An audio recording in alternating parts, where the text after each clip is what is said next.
Hello, magandang araw po. Nandito ulit tayo sa Eagle Ridge Golf Course with Residential General Trias, Cavite. Okay, meron tayong binibenta rito na lote, uh, corner lot. Ayan po, 335 square meters. Okay, so ito po nasa harapan natin. Okay, lalagyan natin yun ng mark, no? Kasi para at least nakikita nyo kung gaano kasi siya kalaki, no? 335 square meters. Corner lot kasi ito po yung pinaka pathway. Yan, ito po yung daanan ng golf cart. Ayan siya. Kaya naging corner lot. Okay.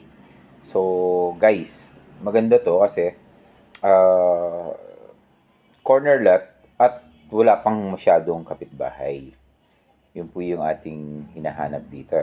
Yung medyo tahimik, no? Pagka uuwi kayo ng bahay, hindi masyadong crowded yung inyong area. Medyo maganda po yan. Matahimik, no?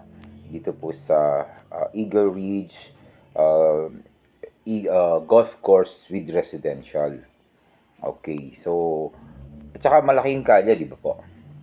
Ayan po. So may papakita ako dito. Ito, yan, yung fence na kulay green, ibig sabihin niya fairway po yan. Yan po yung golf course. Meron po siyang hole number 13 dyan ng Greg Norman Golf Course. Okay. Apat po ang golf course dito sa Eagle Ridge.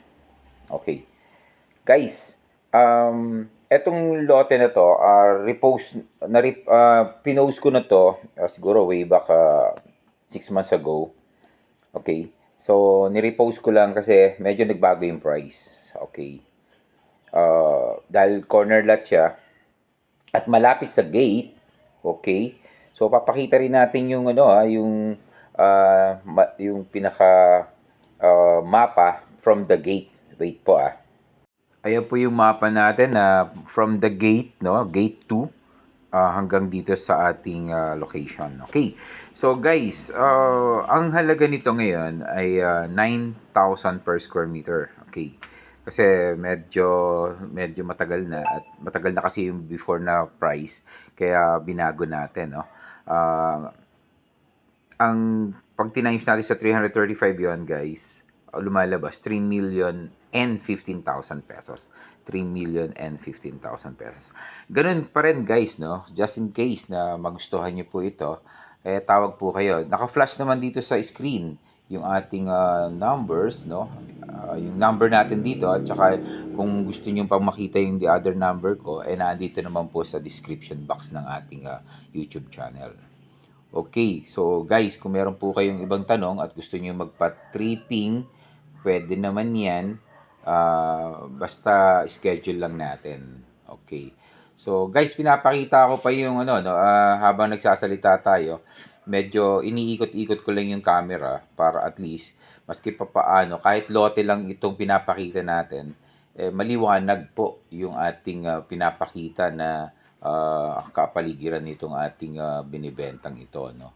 Okay. So sana ano po, naibigan niyo po itong pinakita ko at huwag niyong kalimutang mag-subscribe sa channel natin. Puro magre-repost po ako ng mga hindi pa namin nabebenta na property. Kaya antayin niyo lang po 'yan ulit. Baka hindi niyo rin po nakikita rin 'yan eh. Kasi minsan ko konti lang po talaga 'yung nanonood. Okay? So, sana naibigan niyo po itong aking pinakita at maraming maraming pong salamat sa mga oras niyo. Iniikot-ikot ko lang po yung camera para yung paligid nito nakikita niyo pa rin, ano. Okay, marami pong salamat ulit. Hanggang sa muli po. Bye.